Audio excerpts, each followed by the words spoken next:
I grew up as childhood sweethearts with Alex Carter. We've now been married for 5 years.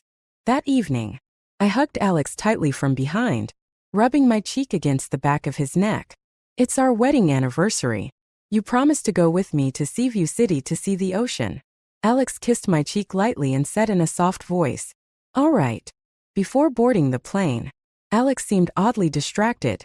He suddenly asked me, "Can we not go?" "What?" I was busy looking up travel guides and didn't hear him clearly. Alex lowered his gaze and gently brushed his thumb across my cheek. "It's nothing," he murmured. After the flight, we arrived in Seaview City. The ocean breeze was cool and pleasant, but Alex's face looked pale. He claimed to be feeling airsick and returned to the hotel.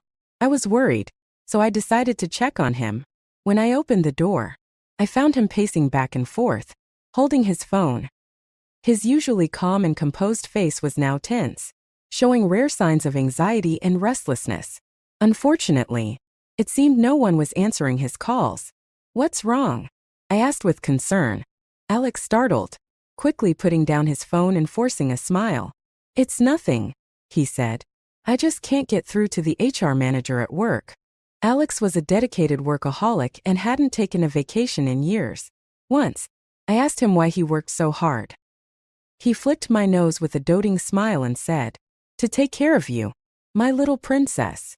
I walked over, leaned my head lightly against his chest, and said, "Don't overwork yourself."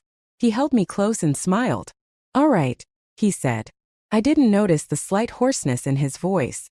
Later, I insisted Alex join me to try the city's famous barbecue. When the sizzling platter arrived, the aroma was mouthwatering. I started eating enthusiastically, but Alex kept glancing at his phone. Annoyed, I grabbed it and put it in his jacket pocket. He chuckled helplessly, a mix of amusement and resignation. In the restaurant, there was a TV playing the latest news. The somber anchor reported, "This morning at 9 a.m., actress Lila Taylor was found dead in her home. The cause of death was severe depression, leading to an overdose of sleeping pills. Foul play has been ruled out." Before her death, Taylor left a note saying, "If only I could be your wife in the next life." The anchor continued, "Lila Taylor was known for dedicating her life to her career. She never married or had children. To hear of her passing due to love-related despair is both tragic and poignant." That moment, Alex's chopstick slipped from his hand, falling heavily onto the wooden floor. I turned to look at him and saw that his face had gone deathly pale. His dark eyes trembled violently, and his lips, bloodless and trembling, failed to produce a sound. I had never seen Alex, who was always so calm and collected, in such a state. After a long while, Alex finally regained his composure. He pressed his lips together and said in an even voice, "It's nothing, just a bit of dizziness." For the rest of the trip, Alex seemed normal. He even went with me on a boat ride and walked through the lavender fields. I was so immersed in happiness that I didn't notice the repressed despair hidden in his eyes. Late at night, while I was sleeping, I heard an unusual sound of running water. Startled, I got up and pushed open the bathroom door, only to be struck dumb by what I saw. Alex was lying face up in the bathtub, the water stained red with blood, crying. I rushed to pull him out. Alex was barely breathing. In a faint, almost inaudible voice, he said words that thundered in my ears. "Lila, I love you." Those words echoed endlessly in my mind, even as the paramedics arrived and hurriedly lifted Alex onto a stretcher. I stood frozen, unable to process what was happening, as his words reverberated relentlessly in my head. I sat outside the emergency room all night like a lifeless shell, waiting in agony. When the light above the operating room finally turned off, the doctor emerged, removed his mask, and said to me with regret, "I'm sorry. We did everything we could." My legs gave out. I stumbled back a few steps and collapsed onto the floor. The grief in my heart was overwhelming, but what consumed me even more was a sense of utter disbelief and emptiness. Before I followed the ambulance to the hospital, I had seen a letter fluttering to the ground near Alex Carter, carried by the wind. On the translucent paper, his handwriting, bold and forceful, spelled out 5 simple words that shattered my heart. "I'm coming to find you." Those words broke something deep inside me. and tears of disbelief poured uncontrollably from my eyes. Back in high school, Lila Taylor was Alex Carter's first love. Yet, in all these years together, she had never once appeared in our lives. While waiting for the surgery to finish, I pulled out Alex's phone, which had always been tucked away in my coat pocket. I had never once checked it before. My hands trembled so violently that I could barely hold the device steady. When I finally unlocked it, I discovered that the calls he claimed to be making to his company's HR manager were actually to an unfamiliar out-of-town number saved under the name Little Darling. Seeing that nickname made my heart sink. Just 10 minutes before our flight, Little Darling had sent Alex a final message. "I'm so tired. I still can't handle you being with someone else. I wish you and your wife a lifetime of happiness. Let's meet again in the next life." The very next moment, Alex had frantically replied, "What's wrong? Don't scare me. Lila." I surrender. "Okay, I'll divorce her."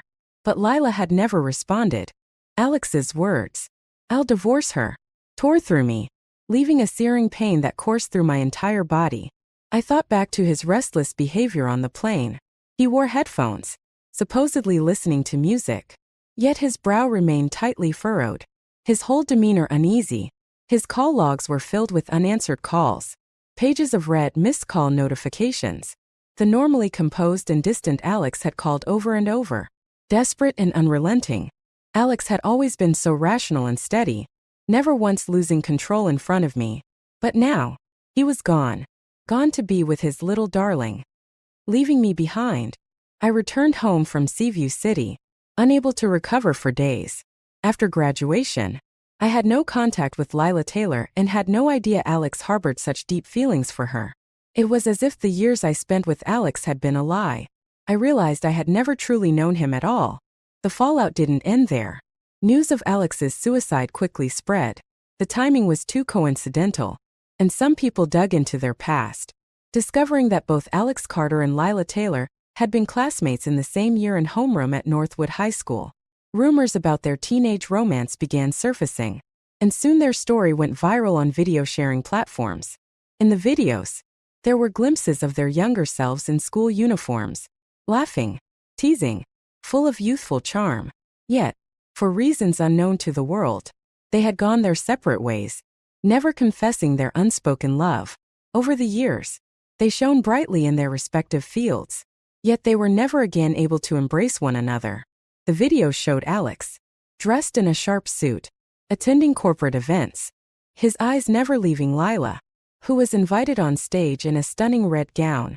His gaze was filled with longing and unspoken pain. Alex's private social media account revealed even more.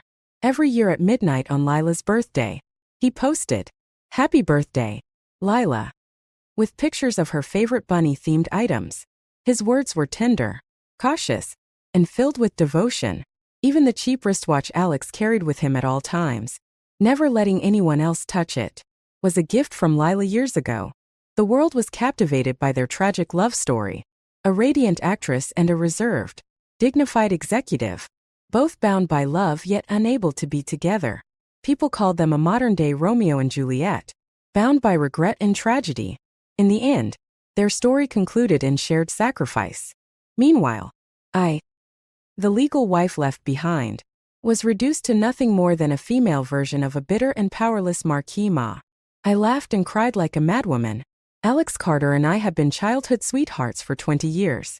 Even when his family fell from grace, I found every excuse to help him, always careful not to hurt his pride.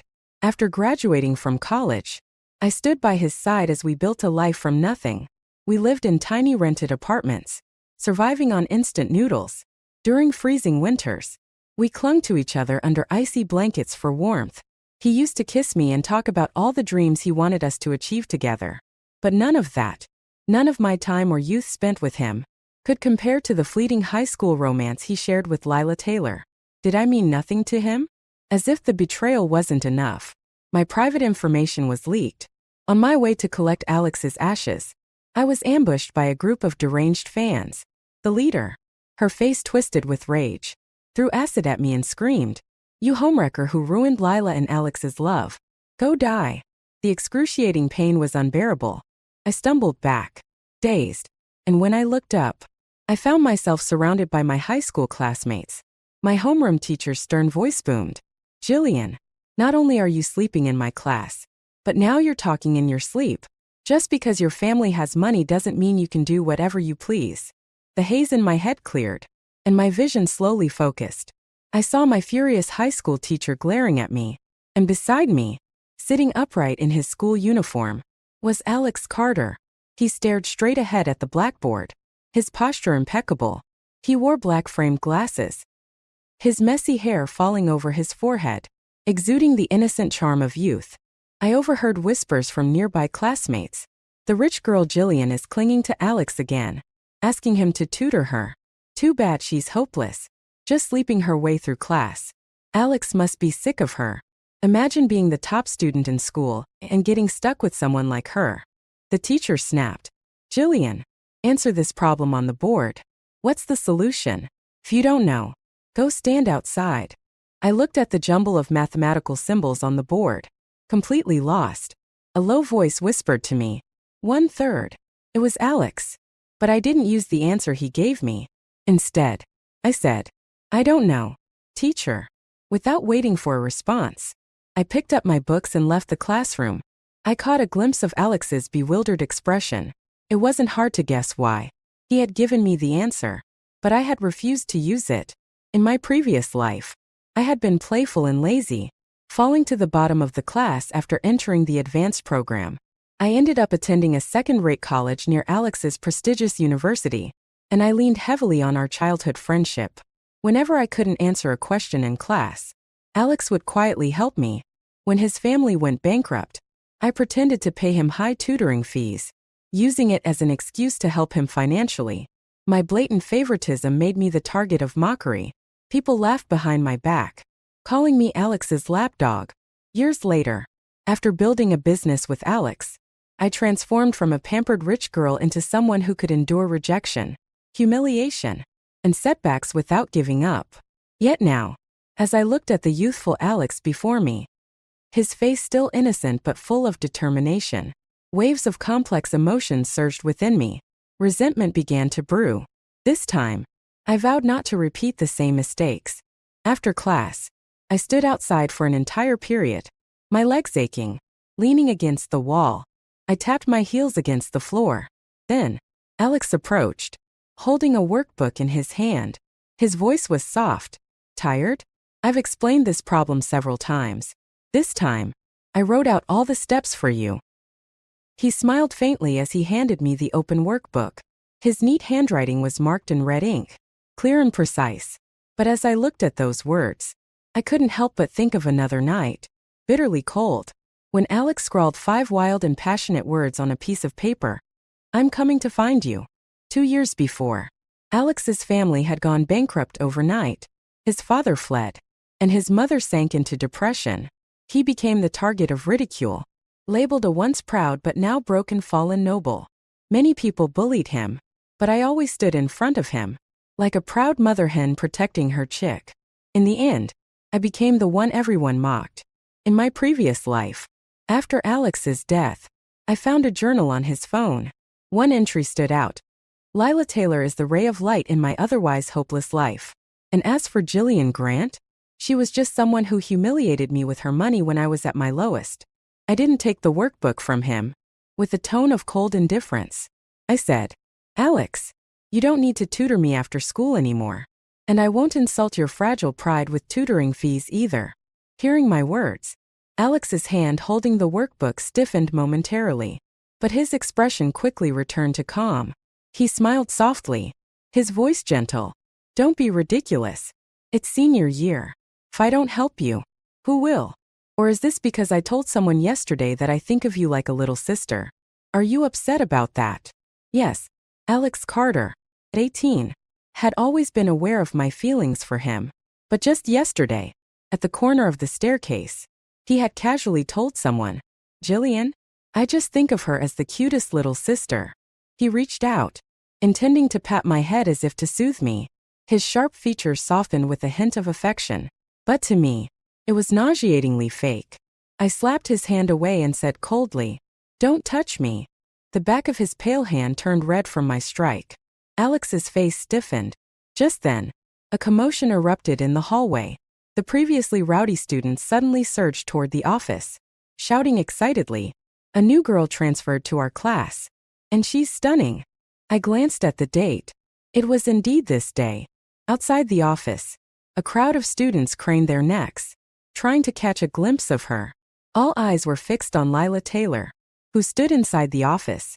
Exclamations of amazement filled the air. Her beauty was undeniable.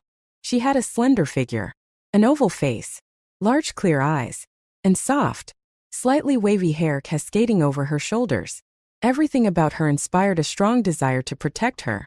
In my previous life, it was this delicate and enchanting appearance that helped her break into the entertainment industry, where she became a sought-after star. It was also during this summer that she captured Alex Carter's heart. "Lila and Jillian look kind of alike. Who do you think is prettier?" Someone whispered. "Of course it's Lila," another replied. "She won a modeling competition and took first place. She's got the looks and the brains. Jillian's just a pretty face with no substance." As their chatter grew louder, Lila's self-assured smile became more pronounced. But then, a quiet voice from beside me broke the noise. "I think Jillian is prettier." Startled, I turned to see Alex, his calm tone carrying conviction.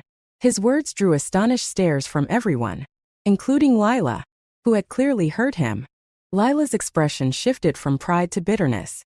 She cast me a resentful glance, her eyes filled with scrutiny and disdain. But when her gaze landed on Alex, standing tall and composed among the crowd, her eyes lit up with keen interest. Biting her lower lip, she said coyly, "It seems this classmate doesn't like me very much." Alex, hands in his pockets, replied nonchalantly, "I just think my childhood friend is the best." I looked into his eyes, and for a moment, I thought I saw my reflection in them, but it was just an illusion. With a sweet smile, I turned to Lila and said, "He's lying. You're exactly his type. He likes you so much he could die for you. Throw everything away just to be with you." Leaving Alex behind, I turned and walked off, ignoring the stunned faces of everyone present. In the days that followed, I refused Alex's repeated attempts to tutor me. Meanwhile, Lila made her intentions clear on her very first day, boldly confessing to Alex in front of everyone, "Alex, I like you." It was love at first sight. She then sent me a message identical to the one she'd sent in my previous life. "I know I just got here, but I won't hold back." This time, I simply replied, "Do as you please." In my previous life, 18-year-old Jillian Grant had been arrogant. Back then, I declared, "Alex is mine. You'll never take him away." I had said it with so much confidence, only to cry my heart out in the stairwell when Lila finally won him over. The atmosphere in class grew tense, with glances and whispers constantly darting between the three of us. But I paid no attention. Instead of sleeping through class, I focused intently, even taking extra tutoring sessions on weekends to catch up on what I'd missed. As my attitude changed, the speculation about my motives, claims that I was playing hard to get, gradually faded. After class, I would pack my bag and head straight to the library, deliberately avoiding Alex whenever I saw him. But Alex couldn't hold back for long. One day, he grabbed my arm, blocking my path. His expression was hurt. "What did I do wrong? Why are you avoiding me?" His youthful confusion mirrored the same bewilderment he'd shown in our marriage whenever we fought. Clueless as to why I was upset, yet behind both versions of Alex was the same soul. Someone who didn't truly love me but pretended to. I slowly withdrew my hand from Alex Carter's grip. My silence seemed to take on a different meaning in his eyes. He sighed and spoke. "Is it something the transfer student said? Did it upset you? You're not a child anymore. Don't push me away because of someone else's words." "Okay." Before Alex could finish, Lila Taylor came running over from afar, a light sheen of sweat on her nose. Her eyes sparkled as she looked at Alex. "Alex, you came to the library? Why didn't you tell me? Did you try the cookies I made? They're your favorite. Cranberry flavor. Were they good?" She rattled on with a bubbly, unrestrained affection. Alex frowned slightly and gave her a brief glance, his tone cold and indifferent. "No. I threw them out." Lila's face fell, but she quickly recovered. her expression once again bright and optimistic. "That's okay," she said with forced cheerfulness. "It must have been because they didn't look good. I'll try harder next time." Her eyes sparkled with devotion, as though Alex was her entire world. For a moment, Alex froze. Then, he turned his head slightly, as if uncomfortable. I noticed a faint redness creeping up the back of his ears. Watching Lila now, I realized just how much she resembled my younger self, passionate and willing to give without limits. Lowering my gaze, I said, "You two carry on. I'm leaving." Alex instinctively started to follow me, but Lila grabbed his arm, pouting. "Alex, I'm stuck on a problem. Can you help me?" Later, the classroom seating was rearranged, and Lila used the opportunity to request to sit next to Alex. The teacher asked for my input, and I agreed without hesitation. Several girls approached me afterward, calling me foolish for handing Lila the chance to take my place. I kept doodling with my pen. Indifferent. To me, it didn't matter. If someone could be taken away so easily, they were never truly mine to begin with. Alex, seated in front of me, stiffened at my words. For the rest of the day, his mood remained somber. Meanwhile, Lila spent the entire class chatting and clinging to him. When the bell rang, she moved closer to ask another question. Already in a foul mood, Alex snapped, slamming his pen onto the desk. "Aren't you supposed to be a good student? Why are you asking me something so basic?" Lila bit her lip, embarrassed. "But I'm not the first person to ask you questions like this," she said, glancing in my direction with a pointed look. I raised my eyebrows and held up my marked-up test paper. Smirking, Lila wasn't about to back down. She pouted and said, "Of course Jillian doesn't need your help. She's a spoiled rich kid with private tutors. Unlike me, she doesn't rely on Alex Carter." Alex's face darkened even further, his frustration palpable. Without another word, he stood and walked away. "Don't bother me again," he said icily. Lila hadn't expected such a response and tears welled up in her eyes. She stomped her foot in frustration and ran off. Alex sat back down, his expression gloomy as he furiously scribbled on his worksheet. The sound of pen against paper harsh in the quiet classroom. It was a hot summer afternoon, and the classroom was nearly empty during the break. The ceiling fan above Alex whirred noisily, blowing strands of his hair across his forehead. For a long time, he focused on his work, not speaking. Finally, I broke the silence. Startled, Alex looked up, his eyes lighting up like those of a stray dog suddenly taken in after being abandoned. I smiled faintly, my tone carrying an edge of irony. "Let me tell you a little secret. Lila, she's your future wife. You should be nicer to her. You'll regret it otherwise." I rarely saw Alex Carter this angry. He looked like a wild beast on the verge of losing control, his fury barely contained. He stood up abruptly, crumpling the worksheet in his hand into a tight ball. "You don't need to push me toward someone else. I'm not a toy you can just give away."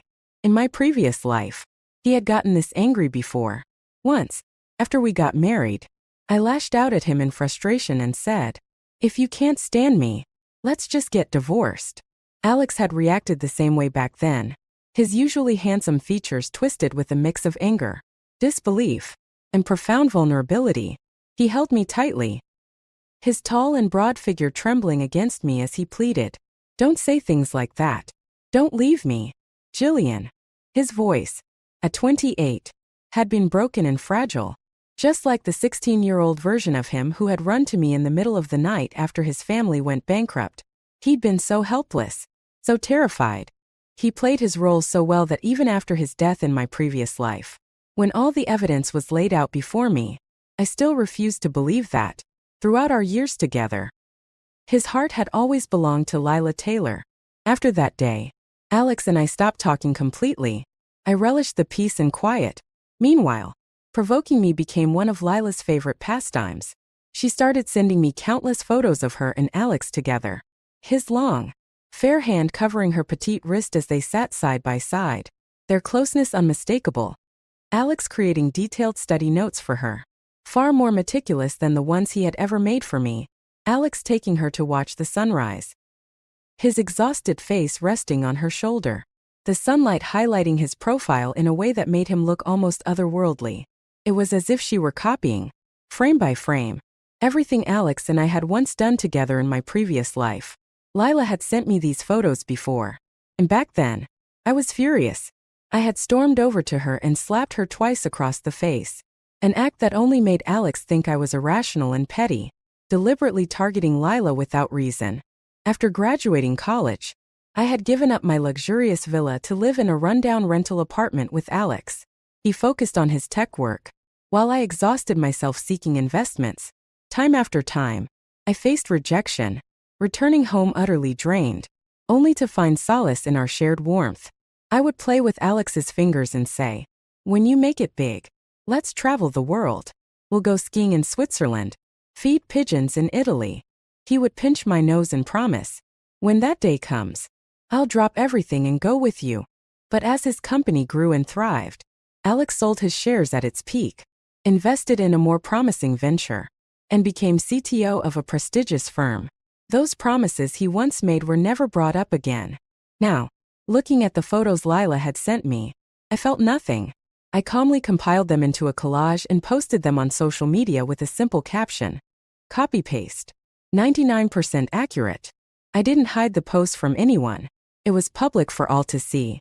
Before long, my comments section was flooded with uniform question marks.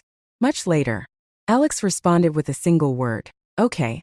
From that moment on, everyone believed Alex and I had completely fallen out. My world finally grew quiet.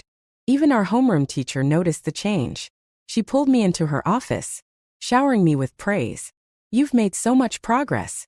You're finally not focused entirely on Alex anymore. I'm sure you'll get great scores on the college entrance exams." Her enthusiasm was so over the top that I could practically feel her spitting in my face. Meanwhile, Alex began opening up to Lila, piece by piece. During an unoccupied gym class, the students were playing games when Lila accidentally got knocked to the ground. Letting out a startled cry, Alex immediately rushed over. His eyes filled with worry as he pulled her up roughly. "Are you an idiot? How can you be so careless?" he scolded, his tone harsh but laced with concern. She fell asleep at her desk, resting her head on her arms. Alex Carter turned slightly, adjusting his open textbook to shield her from the sunlight streaming in through the blinds. The golden light created soft patterns across the classroom, touching the sleeping girl and his quietly responsible actions.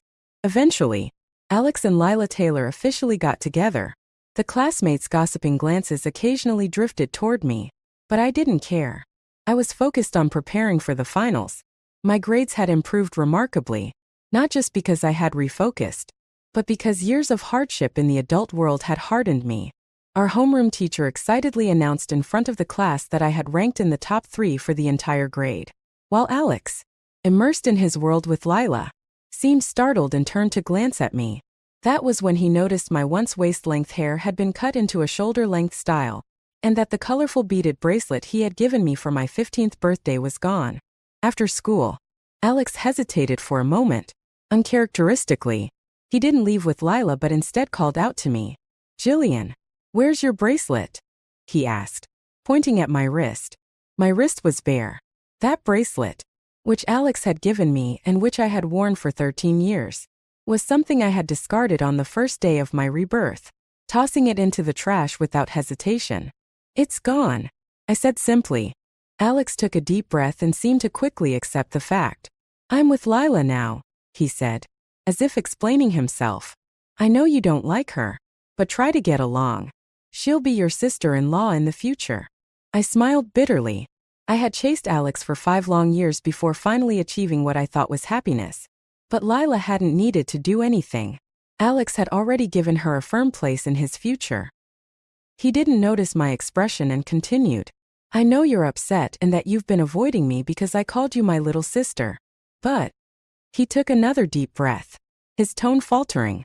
"Feelings can't be forced. From now on, we're family." Alex was trying to offer me an olive branch, to smooth things over. "Let's stop this Cold War. Okay? It's been so long since we've sat down and had a proper meal together."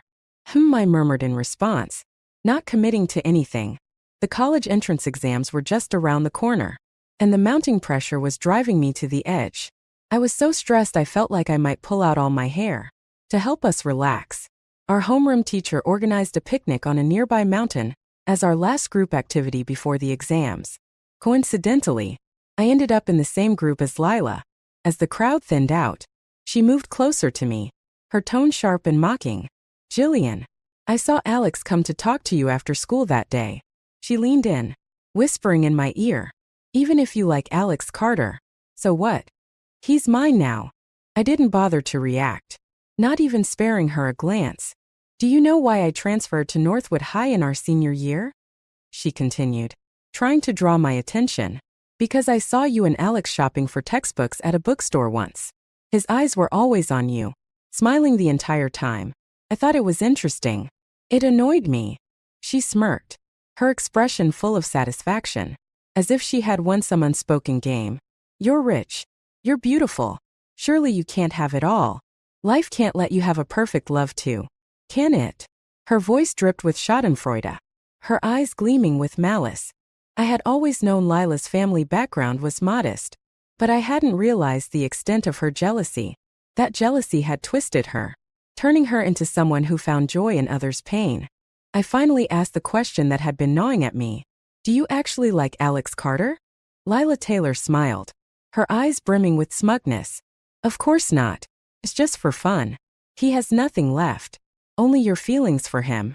Haven't you noticed? Everything I do is modeled after you. And look, he fell for it. He's just that dumb, not realizing he likes you. And you're just as stupid." She was right. I had been too foolish. I gave my heart to the world, only to be left broken and scarred. What Lila didn't know was that I had recorded her words with the phone in my pocket. Without hesitation, I sent the recording to Alex Carter. I was curious about how he'd react. Youthful pride often outweighs love. And soon after, Alex and Lila had a falling out. Rumor had it that Alex pinned Lila against the wall, his hand around her throat, his eyes bloodshot as he yelled at her. The person he thought he liked was peeled back, layer by layer, like an onion, revealing a rotted core underneath. That realization must have hurt, just like how I had felt back then.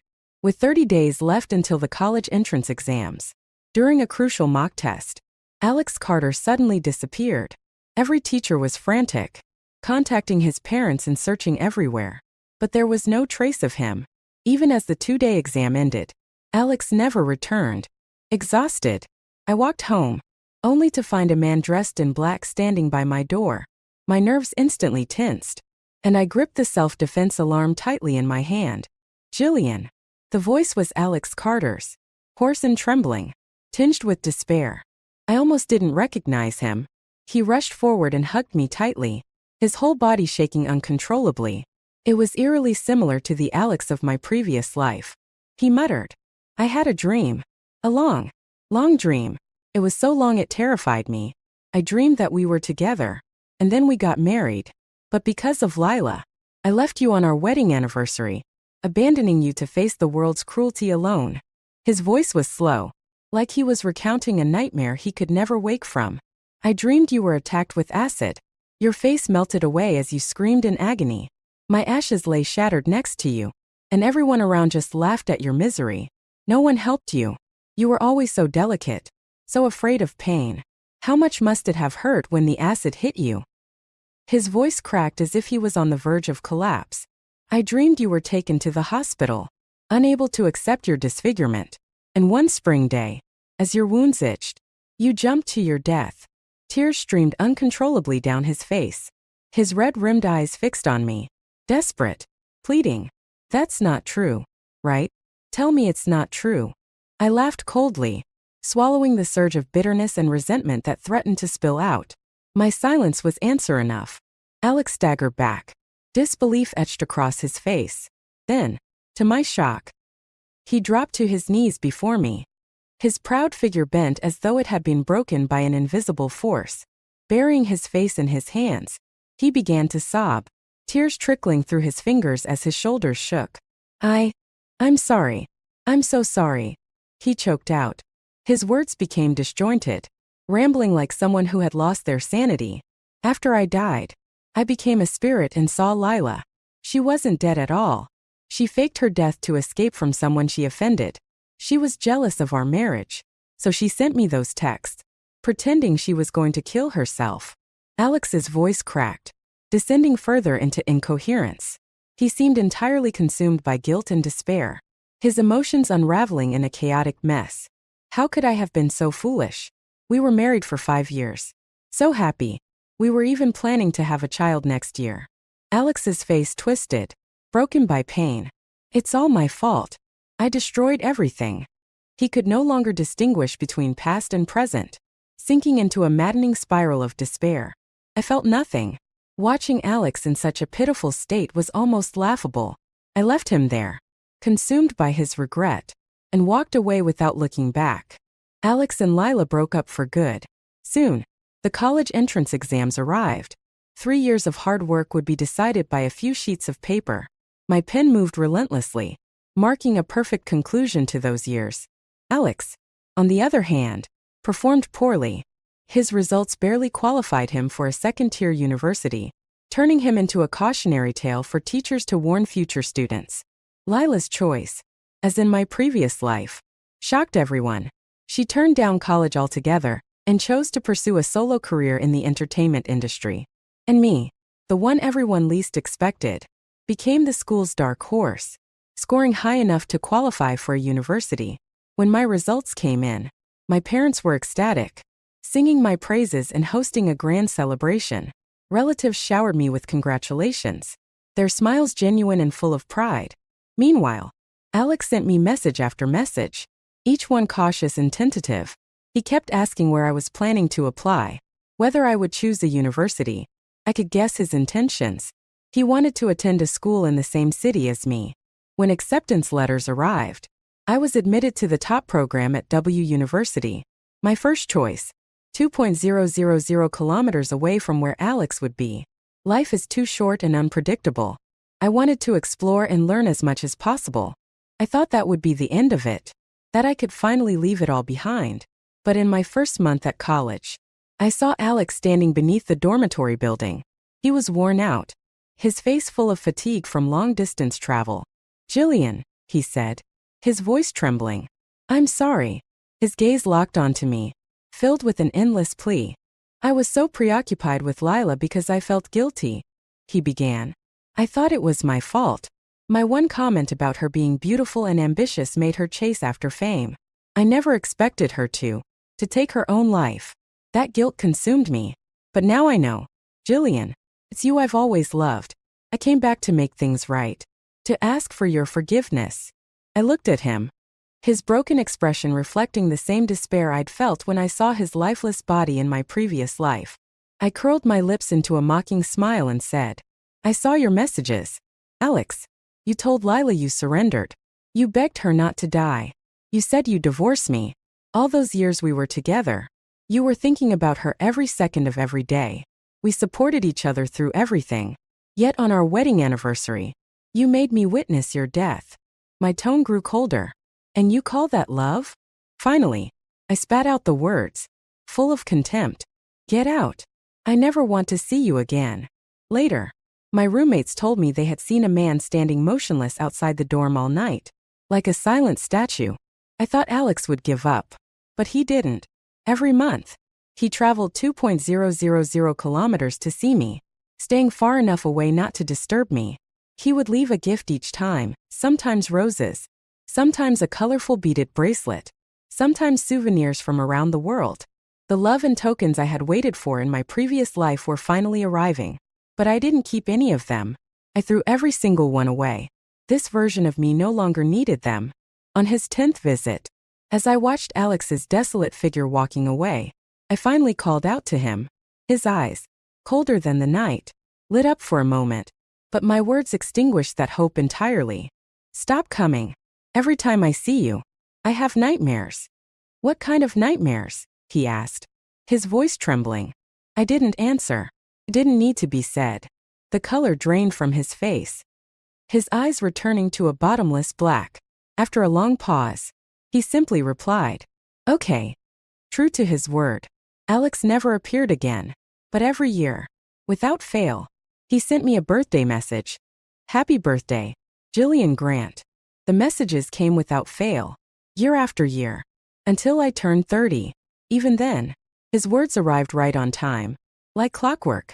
On the day of my wedding at 30, Alex Carter, who had been battling depression, jumped from the rooftop of the hospital. A letter from an unknown sender was delivered to me. It read, "This life and the last. I've returned it all to you." Another autumn arrived, and a sycamore leaf drifted into my palm. I whispered softly, like the faintest breeze, "Goodbye. Forever." In an alternate epilogue, Lila Taylor and Alex Carter met their ends. After pulling a chair out from under a classmate, causing him to fall and fracture his tailbone, I was labeled unrepentant by the school. The teachers believed I had psychological issues, forcing me to undergo an evaluation at the hospital, where I was diagnosed with narcissistic personality disorder, self-centered and lacking empathy. As I spat out my chewing gum, the image of the obedient, well-mannered girl I had carefully maintained at school shattered. Smiling wickedly, I taunted the doctors and teachers, my defiance sparking endless gossip. I couldn't stay in my original school any longer, so I transferred to Northwood High. Why Northwood? Because I had my sights set on Jillian Grant and Alex Carter. The first time I saw them at the bookstore, it was obvious they were worlds apart. Jillian, with her golden spoon upbringing, gazed at Alex with open affection, her eyes shining with the budding love of a young girl. Alex, in turn, only had eyes for her. Oblivious to the world around him, they were like conjoined twins, inseparable. Watching Jillian's radiant happiness sparked something in me, a mix of curiosity and disdain. Like so many others, I decided I couldn't let her life remain so perfect. But Jillian had changed. She was no longer the fragile, lovesick girl who used to wear her heart on her sleeve. She had cut her hair short, removed every trace of anything connected to Alex, and no longer dozed off in class. Instead, she poured every ounce of energy into studying, ignoring Alex entirely. Alex grew restless, perpetually irritable. Without Jillian's help, he was forced to take on extra tutoring jobs to make ends meet, though the pay was far less than what Jillian used to give him. Once, he complained to me, "Why can't she be more understanding?" He sighed and patted my hair, the same way he used to treat Jillian. "If only she were half as good as you." Tilting my head, I leaned into his hand like a compliant little kitten, but Jillian's cold gaze lingered, completely different from her once naive and willful demeanor. I went out of my way to provoke her, but she remained unmoved, responding calmly, "If you want him, take him." Jillian later forwarded our conversation to Alex. When he confronted me, his hands around my throat, he was filled with rage and disbelief. "You never cared about me, did you? Why did you lie to me?" My face flushed, and I struggled to breathe, but I still taunted him. "I'm not Jillian Grant. Why would I care about a bankrupt rich kid like you?" That moment, I saw my carefully crafted facade crumble in Alex's eyes. His image of me collapsed into ruins, leaving my true self exposed. He stared at me for what felt like an eternity, as if seeing me for the first time. Finally, he turned and left, muttering Jillian's name like a mantra. After the college entrance exams, I abandoned my education and entered the entertainment industry. With a malicious glee, I secretly kept tabs on Alex. He was a shell of his former self, utterly broken. He would clutch Jillian's photo, alternately laughing and crying, or pass out drunk on the street with a bottle in hand. Later, I saw him at the hospital. As a nurse passed by, she shook her head and whispered, "That young man. This is the third time this year he's been admitted for alcohol poisoning. He doesn't seem to want to live anymore."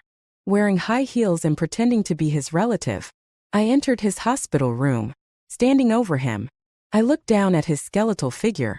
He was barely recognizable, his mind clouded by delirium. Mistaking me for Jillian, he reached out a trembling hand. "Jillian," he murmured with a hint of longing in his voice, "you finally came to see me." I smirked, leaned down, and whispered to Alex Carter, "Someone who loved you as passionately as Jillian Grant doesn't love you anymore. She'll never come to see you again." His eyes widened in shock, and the light in them instantly extinguished, replaced by a dull, clouded emptiness. I raised an eyebrow and sighed. He was finished in this life. Straightening my coat, I turned and left. My career hit rock bottom. No matter how hard I tried, I couldn't secure the opportunities one was promised. Anxiety consumed me as I bit at my lips. Restless and frustrated to the extreme, every resource I painstakingly fought for was always snatched away at the last moment. No matter how much I racked my brain, I couldn't figure out who I had offended to deserve this. The entertainment industry moves at lightning speed, and no matter how much effort I put in, I could only land minor roles with 2 or 3 lines. This wasn't how things were supposed to be. After struggling for several years, an opportunity finally came, a role in a major IP adaptation. Like a luxurious cake dropping from the sky. During the shoot, everyone treated me with exaggerated respect. Flattered by their compliments, I began to feel smug and untouchable. When filming wrapped, my agent came to me, looking secretive. "The boss wants to see you," she said. I understood immediately. It was the usual unspoken deal. Dressing alluringly, I nonchalantly got into a business car. But to my shock, the person waiting inside was Alex Carter. He sat quietly, his bony fingers clasped together, wearing a suit that looked loose on his thin frame. His dark, bottomless eyes stared at me, and he curled his lips into a cold smile. "It's been a while, Alex." My ex had gone mad. He had me dragged to a secluded villa and chained to the wall with heavy iron restraints around my wrists and ankles. No matter how much I struggled, I couldn't break free. "You know this is illegal," I shouted, my voice trembling with fear.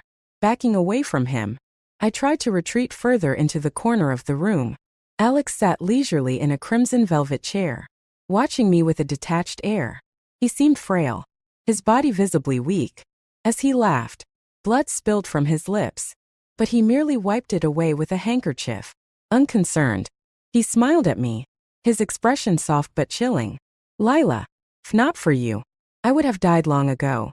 It was thoughts of you that kept me going. That made me fight to survive just to see you again."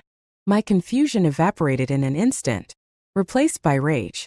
It all made sense now. Why everything had gone so wrong for me over the years. Furious, I cursed at him. "You ruined yourself.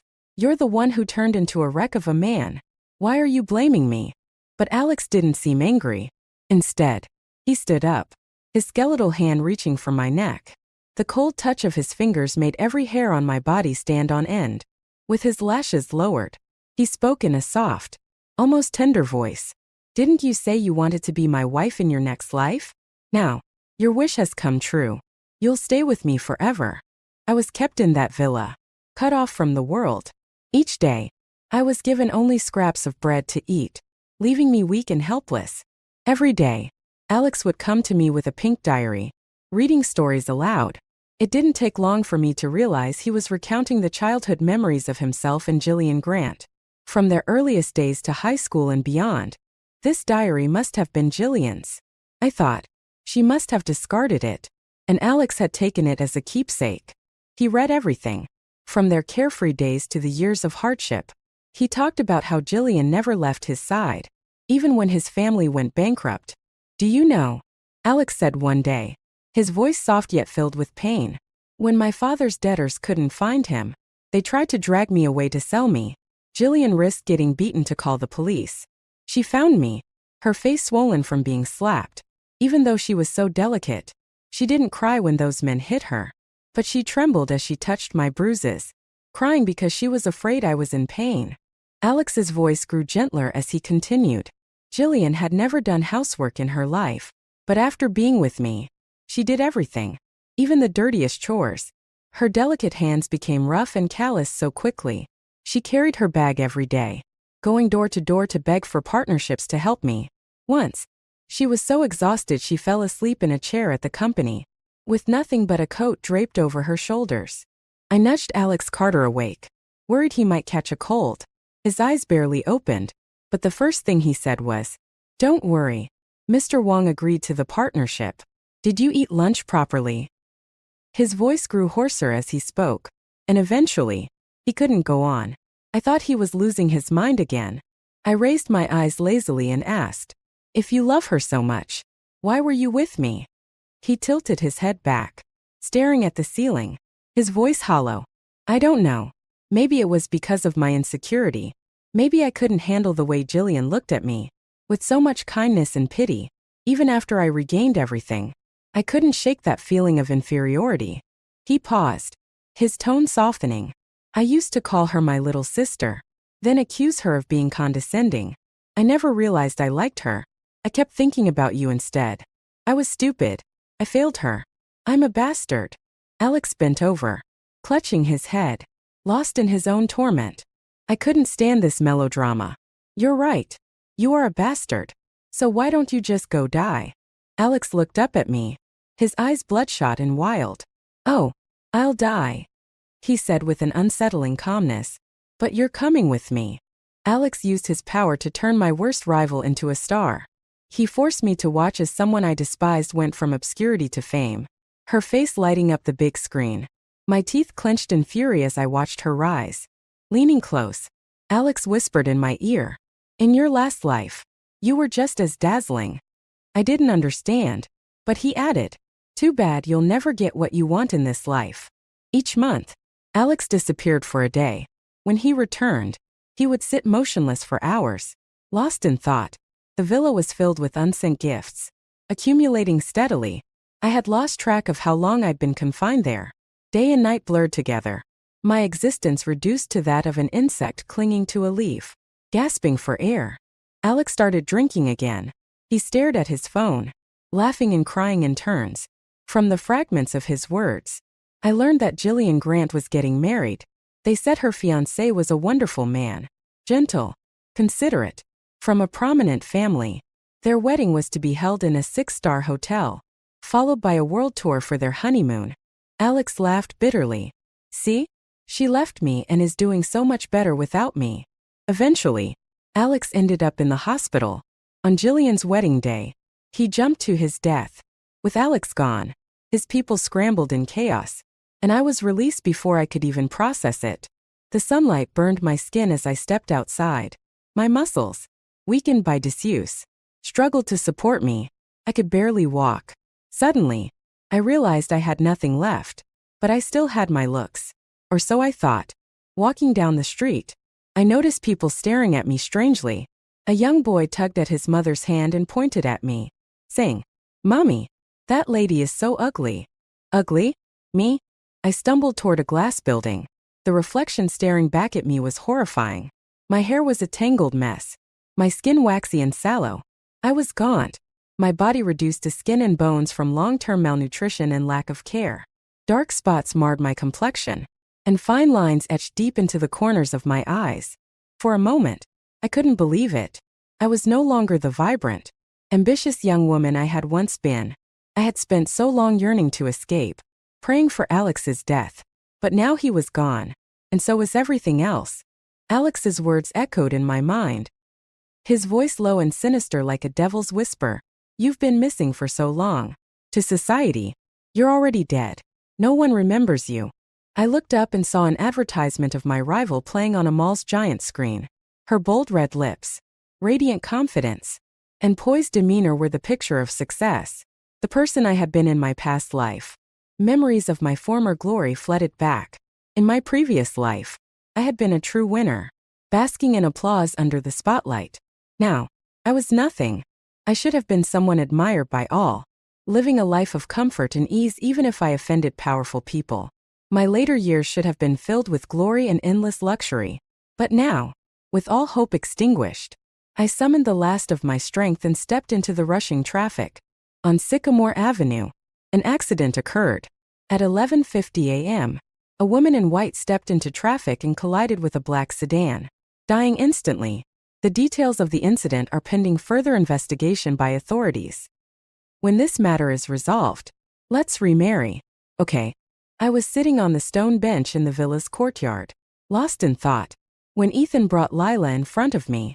Just 3 hours ago, Lila had been caught on camera by paparazzi, suspected of being Ethan's mistress. The entire internet was digging into her past, accusing her of being the homewrecker who had destroyed my and Ethan's sweet love story. Third party, an intruder. Ethan's public image as a devoted husband crumbled overnight, and even the foundation of his company began to tremble. In my past life, When Ethan came to me with divorce papers, I was so furious that I uprooted every rose he had planted for me in the courtyard. I had screamed hysterically, demanding answers about his relationship with Lila. She was clearly just his benefactor's daughter. There were countless ways he could have handled the situation, but he chose to sacrifice me just to prevent Lila's depression from worsening. What Ethan didn't know was that, during the period when the scandal was brewing online, I was also diagnosed with moderate depression. Autumn. Ethan called my name again, snapping me out of my daze. I lowered my gaze and fixed my eyes on the divorce papers lying on the stone table. Ethan knelt on one knee at my feet, his deep eyes looking up at me. His warm hands clasped mine, his voice tinged with a coaxing tone. Autumn, do this for me, okay? We'll tell the public that our marriage has long been in name only, that we decided to divorce a year ago, but just hadn't found the right time to announce it. I didn't respond immediately. Behind him, Lila stood in a white dress, draped in Ethan's jacket. Her lips were pale, and her eyes were rimmed red. Sister Autumn, please help me. Okay? She pleaded. My mother took her own life because of online bullying. I don't want to follow in her footsteps. Please. I'll even get on my knees and beg you. She was about to kneel when Ethan swiftly stood up, supporting her and pulling her protectively into his arms. His expression darkened as he scolded her in a low voice. What are you doing? Lila flinched, her voice fragile and tearful as she looked up at him with tear-filled eyes. I just wanted Sister Autumn to feel better. Ethan's patience visibly waned. Turning to me, the gentleness in his demeanor disappeared entirely. Autumn, I'm not here to negotiate. I've already made up my mind. If you refuse to sign, don't blame me for what happens next. I met his gaze calmly. He fell silent, but I knew what he was about to say, that I was well aware of the lengths he would go to. He would find countless ways to force me to comply. If it came to a lawsuit, I couldn't possibly win against his company's lawyers. That's exactly what he had said in my past life. Later, I was set up and photographed in compromising situations with male models, with damning evidence that branded me an adulteress. Overnight, I became a public disgrace, shamed by the world, while he and Lila played the role of innocent victims. I'll sign, I said after a long pause, but you have to agree to one condition. Ethan gave me a quick glance and nodded. He handed me the pen, and I took it, my expression utterly calm as I signed my name on the divorce papers. You're not going to read the agreement first? Ethan frowned at me. I smiled faintly. No need. The terms were practically a clean break. He was giving up all the assets to me, leaving with nothing. All of this, just to protect Lila and repay her family's kindness. Let's go to the Civil Affairs Bureau tomorrow, I said. Okay, he replied. For a moment, his hand, holding the divorce papers, hesitated. His eyes held a hint of confusion, but he ultimately said nothing. As they left, Lila turned to glance back at me with a mocking smirk. Her lips moved silently, but I could clearly make out her words. You've lost. I had indeed lost. Lost everything in my life. But now, I didn't want to lose again. Half an hour later, my phone screen lit up with a message from Ethan. Autumn, I'm sorry you had to endure this today. Once this situation blows over, I'll give you a grand wedding banquet, and we'll remarry. I couldn't just stand by and watch Lila's depression worsen. You understand me, don't you? I read his words and couldn't hold back a laugh, though tears welled up in my eyes. It was just like the last life. Ethan had gotten drunk with his friends, trying to come up with a plan to force me into divorce. What he forgot was that his friends were also my friends. One of them, Jason, had tried persuading me to understand Ethan, saying he was a man of deep loyalty and gratitude. He explained how Lila's father had recognized Ethan's abilities, invested in him, and helped him start his business. Without Lila's family, Ethan wouldn't have achieved his success. I had cried as I retorted. Ethan could have clarified the situation in countless ways. Why did it have to be divorce? Jason had fallen silent, admitting that he had asked Ethan the same question. Ethan's answer had been, someone has to be wronged. Autumn will understand because she loves me. How absurd. Because I loved him, I had to sacrifice myself. Thankfully, I still had a chance now. When it came to Lila, Ethan always acted quickly. That very afternoon, after signing the divorce papers, he arranged a press conference for the evening. He even sent his assistant to invite me to attend and clarify the situation. Before I could respond, the assistant, assuming I would refuse, relayed Ethan's words to me. "Miss Autumn, you should attend this press conference. Even if it's not for Mr. Ethan, it's for your reputation." I paused for a moment, then let out a bitter laugh. Ethan was threatening me, trying to use the same tactics as in my previous life to force me into submission. He wanted to throw dirt on me and make me struggle under the weight of public opinion until I had no choice but to bow my head. I had never understood. Did Ethan see me as his wife or his enemy? This time, he wanted to publicly clarify our relationship, and I was no exception. The press conference was held in the grand ballroom of the most luxurious hotel in the city. The invited journalists were all influential figures in the industry. When Lila appeared arm in arm with Ethan, dressed in an elegant cheongsam, the reporters swarmed around them instantly. Ethan instinctively shielded her, smiling as he gently blocked the microphones aimed at her. "Please, give us some space. I'll answer your questions one by one shortly," he said, his voice calm and polite. As he looked up, his gaze met mine amidst the crowd of reporters. For a fleeting moment, I foolishly hoped he might step in to shield me too. But the next second, he looked away, his expression unchanged, his smile unwavering. He led Lila onto the stage, as if he hadn't seen me at all. I scoffed, curling my lips into a bitter smile. A young reporter, likely an intern, nervously handed me a microphone and asked, "Miss Autumn, is it true that you've divorced Mr. Ethan?" "Yes," I smiled, nodding calmly. The intern pushed his glasses up, pressing further. "But you and Mr. Ethan were high school sweethearts, dated for 7 years, and were married for 5. Just last month. He even spent a fortune buying an island and naming it after you. How could you divorce so suddenly?" I maintained my smile, though it no longer reached my eyes. That island was something he owed me. I replied, "To care for Lila during her illness. Ethan had missed my birthday and failed to prepare my gift.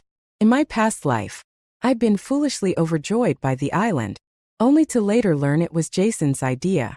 Ethan hadn't even known where the island was located."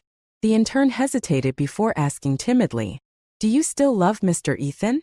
Silence fell around us. Every reporter nearby stopped talking, waiting for my answer. Even Ethan, standing on the stage, turned his gaze toward me, his brows furrowing slightly. I met his eyes briefly before turning back to the intern and answered without hesitation, "No." The interview didn't last much longer. After Ethan publicly clarified that our marriage had been effectively over for a year, he left the venue. Overnight, I became the discarded used goods in the eyes of the public. Meanwhile, Lila was hailed as the innocent victim of the entire scandal. The interview from that day remained pinned at the top of social media platforms for several days, and the topic continued to trend. Ethan's words during the press conference fueled the fire. Autumn and I had already planned to divorce a year ago. We were trying to handle it quietly. But now that innocent people have been implicated, we had no choice but to clarify publicly. Lila is not a third party in our relationship. She is the only person my mentor cared about in this world, and it's natural for me to take care of her. I hope everyone can view this matter rationally. Fans were quick to twist the narrative, claiming that the reason for the breakdown of my marriage with Ethan was my inability to tolerate even the slightest flaw. They painted their so-called pure sibling bond as something noble while portraying me as petty and lacking grace. They said I hadn't learned even a shred of Ethan's loyalty and gratitude after 5 years of marriage. The topic continued to ferment for days, leaving me as the villain of the story. After finalizing the divorce certificate, as I stepped out of the Civil Affairs Bureau, Ethan stopped me. "Don't take what people are saying online to heart. It won't be long before they forget all about it." I paused, unable to hold back a faint laugh. Funny, isn't it? We're both being attacked online, yet the difference in treatment is so stark. Ethan didn't respond, but his expression tightened. "Autumn, in 2 months, it'll be New Year's. Once the year begins, let's remarry." "Okay." He stepped closer, his gaze intent, but I took a step back, keeping my tone calm as I glanced toward the reporters being held back by security nearby. Ethan seemed to realize his mistake and stopped in his tracks. "I'm going back to Harbor City," I said. "It's been a while since you've been back. Maybe it's a good idea," he replied. "When New Year's comes, I'll pick you up and bring you home." I interrupted him before he could finish. "Ethan, when I agreed to sign the divorce papers, you promised me one thing. It's time you kept your word." Ethan's smile froze on his face. His eyes clouded with confusion. "I want you to never appear in front of me again." I said it with a smile, and as I turned to leave, disappearing into the crowd, Ethan stood frozen, unable to process my words. For a brief moment, I saw panic flash across his face, a fear as if he were about to lose something most precious to him. It was the same unease he had felt when I calmly signed the divorce papers without a fight. Back then, he had anticipated me to scream, cry, and cause a scene, just as I had in the past. He had even prepared for it, rehearsing ways to handle my outburst. But I didn't.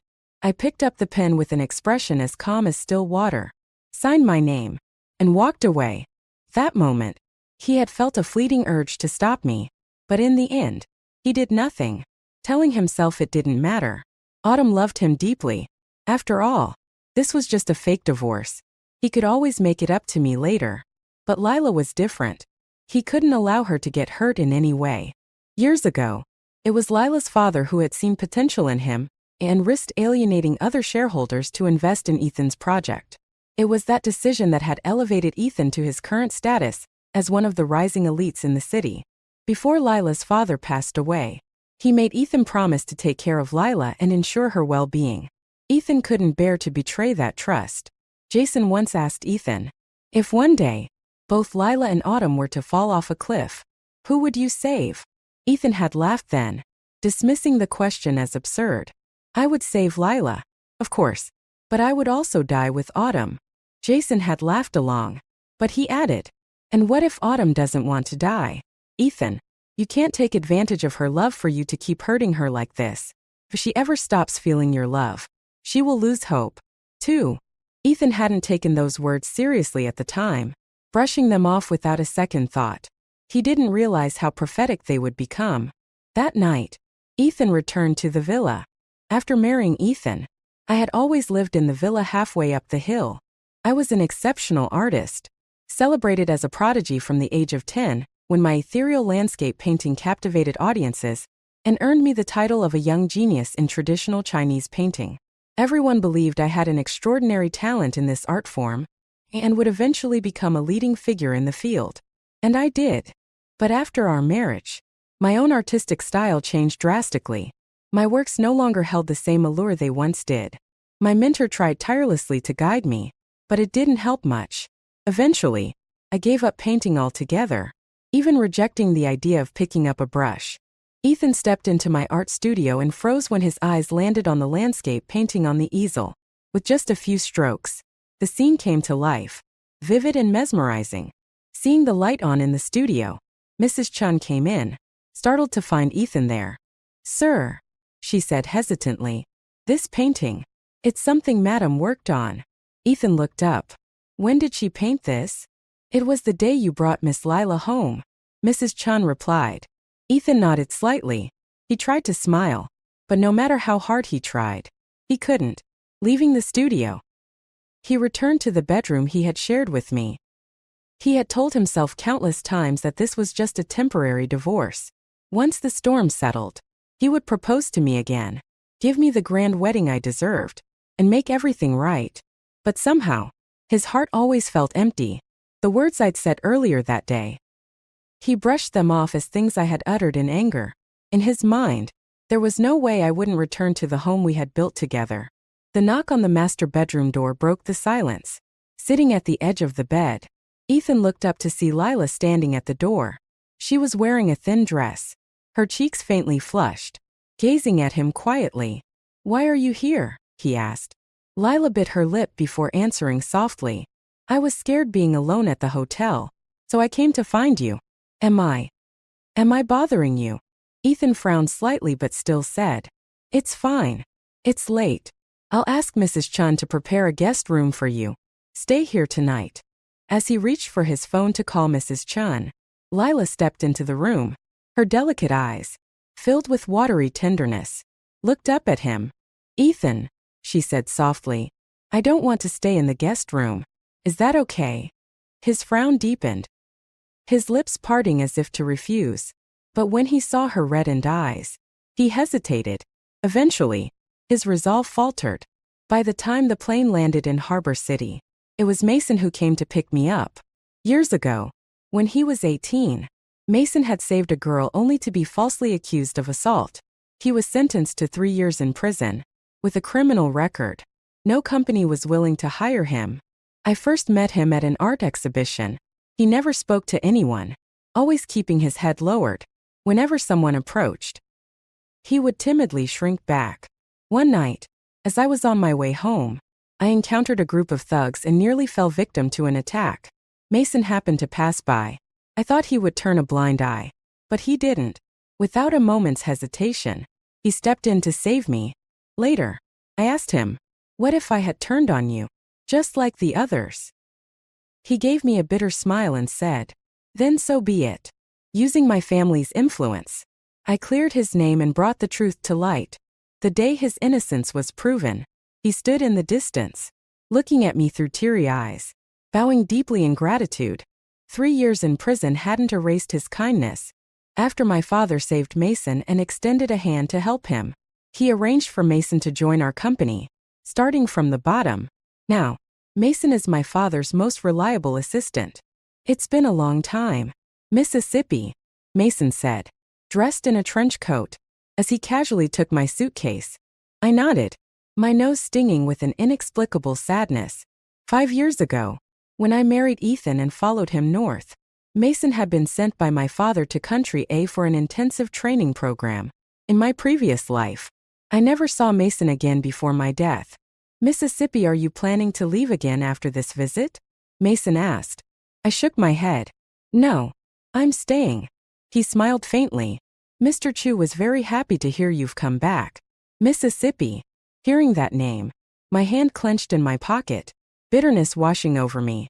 Back then, when news of my divorce with Ethan had spread far and wide, my father, worried that I would suffer, flew overnight from Harbor City to the capital. He tried to persuade me earnestly. Ethan always does things that are unclear and indecisive. Back then, he was willing to work with that old man from Lila's family but refused your help. If he didn't want to rely on you, fine. But wasn't he still relying on their investment? Autumn, just let the divorce happen. Ethan isn't right for you. He wanted to take me back to Harbor City, but I refused. I cried, fought, and begged to stay. Through tears, I told him, I love Ethan. I don't want a divorce. Why should I sacrifice myself to fulfill his sense of gratitude? Even if it kills me, I won't leave him. In the end, I didn't go. My father was so enraged that he suffered a heart attack and was rushed to the ICU. We received multiple critical notices overnight, and my mother's hair turned white in a single night. When my father finally woke up, he didn't say a word to me, but I knew he was deeply disappointed. Even on her deathbed, my mother tried to reason with me. Your father has never interfered with any of your decisions, but Ethan is not a good match for you. But I wouldn't listen. I stubbornly pursued what I wanted, crashing into a wall repeatedly until it cost me my life. Only then did I realize that I wasn't as important to Ethan as I had thought. Are they doing well? I asked Mason. He nodded. The company is thriving, and both Mr. and Mrs. Chu are in good health. I smiled faintly, meeting his calm gaze. Thank you, Mason. Thank you for taking care of my parents in my place. He shook his head. It was my duty. If it hadn't been for you and Mr. Chu helping me back then, I would have died in some dark corner a long time ago. The trending topics on social media continued to spiral. What began as accusations of Lila being Ethan's mistress had now morphed into claims that I was heartless and unfaithful. Yesterday, paparazzi had photographed Mason and me at the airport, fueling rumors that I had been cheating on Ethan, which was the real reason for our marriage breaking down. I couldn't help but laugh bitterly. When I lowered my gaze to my phone, I saw a message from Lila's private account. She had sent me a photo of herself from last night, staying at the villa. It was accompanied by a message. Ethan invited me to stay overnight. What do you think he'll do tonight? Ethan is a responsible man. But now the shackles are gone. Autumn, your husband is mine now. She was clearly trying to provoke me, but my heart was already numb to such things. Mason handed me a cup of tea, glancing worriedly at my phone screen before saying calmly, Mississippi, I'll make sure you get justice for all the wrongs you've endured. I didn't respond to his words. Instead, I asked, I heard my father introduced you to several socialites and encouraged you to start a family. Why did you refuse? Mason froze, caught off guard by my question. His hands trembled slightly as he adjusted the teacup, remaining silent for a long time. Pressed on, is it because of me? His gaze flickered nervously as he met mine for a fleeting moment before looking away again. Over the past 5 years, although we hadn't seen each other, Mason had never failed to send me extravagant birthday gifts. He would even transfer large sums of money to my account from time to time, practically giving me everything he earned. I had refused his gestures countless times, but he remained persistent. One day, I called him and, for the first time, lost my temper with him. I told Mason, you saved my life once, and I helped you once. That makes us even. My father brought you into the company, and everything you've achieved today is because of your own efforts. You don't owe me anything. I'm not your creditor. What you're doing only damages my marriage, making Ethan misunderstand our relationship. After that conversation, Mason stopped transferring money to me. His gifts became more measured, no longer extravagant. Mason, I've told you before. You don't owe me anything. I said again. He bit his lip as if hesitating, then replied, that's not why. He looked at me, his lips curving into a faint smile, his eyes brimming with sincerity. I love you, Miss Autumn. I know there's a world of difference between us, like mud and clouds. I've never dared to hope you'd look back at me, but my heart belongs to you. I don't want to deceive myself, nor do I want to hold anyone else back. As Mason's words trailed off, I raised my gaze to quietly study him. We were the same age, yet he had matured far earlier than me. When I first met him, he had been timid and out of place. Now, he was a pillar of the company and my father's most trusted confidant. Last night, after returning to the old house, my father spoke with me for a long time. He talked about the company's future, my future. Then, he asked me 2 questions. The first was, do you still love Ethan? I shook my head and answered no without hesitation. But when he asked the second question, I fell silent. Would you consider marrying Mason? My father had been planning his retirement, although Mason had been by his side for years. He wasn't a member of our family. I had been unsure at first, but now I knew the answer. Mason, will you marry me? 2 days later in the capital, Ethan sat in the art studio. His head bowed as he replayed the clip of my interview with the intern. Do you still love Mr. Ethan? The intern had asked. I had smiled and answered, no. 3 simple words. Yet they left him feeling inexplicably stifled. He had replayed that moment countless times, as if trying to glean something from my expression, but he found nothing. Frustrated, he exited our chat window, but as he opened it, he realized our last exchange was from the day I reminded him to meet me at 9 a.m. at the Civil Affairs Bureau to finalize our divorce certificate. He had simply replied, okay. And that was it. In the past, I had loved clinging to him, sharing every little detail of my life. He would always respond promptly, but scrolling back through our chat history, he noticed how, over time, it became mostly one-sided. I had been talking to myself, and his occasional replies were nothing more than okay or got it. He had been too busy with work at the company. After Lila's father passed away, her depression had worsened, and she had attempted suicide multiple times. He had been consumed by trying to manage everything and hadn't been able to focus on me. Suddenly, Jason sent him a message. Autumn is marrying Mason. Ethan shot to his feet in shock, accidentally knocking over a nearby easel. The landscape painting on it fluttered to the floor. As he bent down to pick it up, a medical report slipped out from underneath the painting. He froze for 2 seconds. When he finished reading the report, his fingertips trembled slightly. The patient exhibits severe emotional instability, with recurring suicidal thoughts. Severe sleep disturbances were noted. The patient displayed signs of moderate depression. The date at the bottom of the diagnosis? The very day Ethan proposed divorce to me. Ethan, what's going on? Lila, hearing the commotion, rushed into the studio from the master bedroom. When she saw the diagnosis report in Ethan's hands, a calculating glint flashed in her eyes.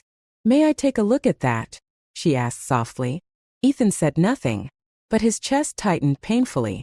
Lila took the report from him without resistance, flipping through a few pages before feigning relief.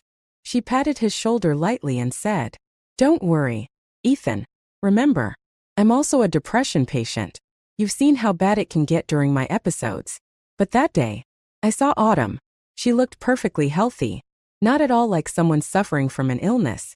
Maybe she was just too upset and fabricated this report to get your attention." Lila was about to continue, but Ethan, suppressing his emotions, took the report back from her hands. He walked a few steps away, his mind racing, before abruptly turning to her. "Starting tomorrow, don't stay in the master bedroom anymore," he said flatly. "If Autumn finds out, it'll cause unnecessary trouble." Lila froze in place, stunned, by the time she snapped out of it and tried to follow him, calling, "Ethan!" He had already gone downstairs, hurriedly leaving without even taking his coat. That moment, Ethan didn't care whether the report was real or not, or whether I was truly marrying Mason. The only thought in his mind was to find me and bring me back home.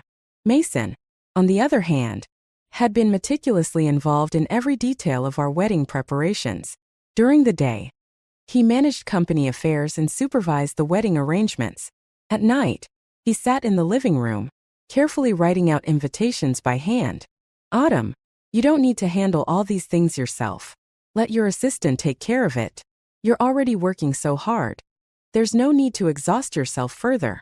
I stood at the top of the stairs, holding a cup of tea, looking down at him in the living room. He set down his pen and gave me a warm smile. "No matter what it is, I want to give you the best. Autumn, I know I may not hold a place in your heart, but you've always been at the center of mine." For a moment, as our gazes met, I felt a flicker of emotion stir within me, something I hadn't felt in a long time. "Mason, you don't need to feel burdened by this. Just focus on being a beautiful bride," he added with a soft laugh.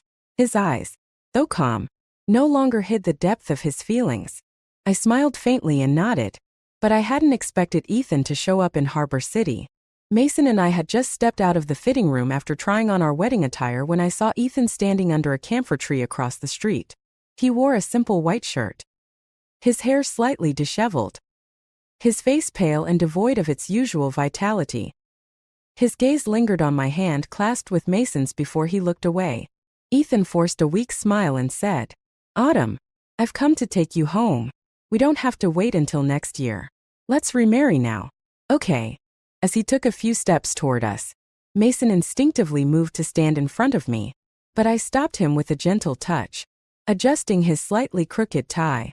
I said softly, "Go wait in the car for me. I'll join you shortly. Mom's made your favorite dish tonight. We'll head home together later." Mason lowered his eyes to meet mine, his lips curving into a faint smile. "All right." He cast a calm glance at Ethan before turning and walking toward the car. Now, it was just Ethan and me by the roadside. He instinctively tried to come closer, but I subtly stepped back, keeping my tone gentle. "Mr. Ethan, let's maintain some distance between us. Otherwise, if the paparazzi catch us, social media will be full of stories about how I'm clinging to my ex-husband again. No matter the time or place, I couldn't afford another scandal. People are always exceptionally harsh on women. The situation with Lila was a prime example. From the beginning to the end, it was Ethan who failed to handle things properly. Yet, in the end, I was the one accused of being petty and lacking grace." "Autumn." Ethan's eyes dimmed as a bitter smile tugged at his lips, though it didn't reach his eyes. "I've asked my assistant to handle the situation on the platform. I'm sorry you had to endure this. I didn't realize how much trouble it caused you." "Didn't realize?" I looked at him and replied calmly, "Ethan, if you didn't know how much public opinion could hurt someone, you wouldn't have chosen to divorce me just to protect Lila. In my previous life, After being falsely accused of cheating with multiple male models, I was publicly shamed and divorced by Ethan. My career plummeted, and I became the laughingstock of everyone. Some even mocked me to my face, saying, "Autumn, after everything your ex-husband put you through, how do you even have the audacity to keep living?" If I were you, I'd have jumped off an 18-story building by now. I couldn't sleep at night. I'd sit by the floor-to-ceiling windows, staring at the city lights. I burned down my studio and destroyed everything Ethan had ever given me, as if that could somehow erase him from my heart. I vented all my frustration, hating how the boy who once loved me with all his heart had pushed me to the brink. In the end, I slit my wrists. To this day, I can still remember the feeling of my life slipping away, drop by drop. Ethan opened his mouth to explain, but no words came out. Eventually, he could only bow his head weakly. "Autumn, I'll make it up to you," he said softly. I couldn't hold back a laugh. I've heard that too many times.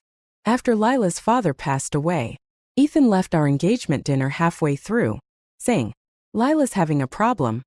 I need to check on her." On our wedding day, Lila attempted suicide. After dropping me off at our bridal suite, Ethan stayed with her all night. I wavered then, questioning if I should continue this relationship. But seeing how exhausted he looked, I swallowed my doubts. I loved Ethan, so I was willing to endure all the hardships alongside him. Every broken promise was met with the same response. "Autumn, I'll make it up to you." Ethan always thought we had a lifetime together, but he forgot that love can be worn down. By the end of my previous life, I couldn't tell if I still loved him or if it was just an obsession. I scoffed and said, "Ethan, I've asked for so little, but even that's too much for you. I'm my parents' beloved daughter too. Why should I let you trample all over me? Let's just end this." As I finished speaking, I turned to leave. Ethan, panicking, grabbed my arm. His unsteady body nearly stumbled, and his pale lips trembled as he spoke. "I won't agree to this. I can't just let it go. Autumn, you're my wife. You can't leave me." His voice quivered. I pulled my arm free and laughed softly. "Ethan, we're already divorced. You forced me to sign the divorce papers, pressured me to attend the press conference to clarify things, and even ensured I went to the Civil Affairs Bureau to finalize it. You can't deny that, can you?" Ethan froze. As I began to walk away again, I tilted my head slightly toward him. "Ethan, you and Lila actually make a great pair." His face turned ashen instantly. He had arrived in Harbor City in the middle of the night, after his assistant tracked down my itinerary. He hadn't rested for a moment before rushing to find me, but when he saw me, wearing a wedding dress and laughing with Mason, he stopped in his tracks. Standing under the camphor tree, he watched in silence. He couldn't remember the last time he had seen me smile so genuinely. Whenever we were together, it always ended in arguments about Lila. Gradually, he stopped coming home, either staying at the office or drinking through the night with his friends.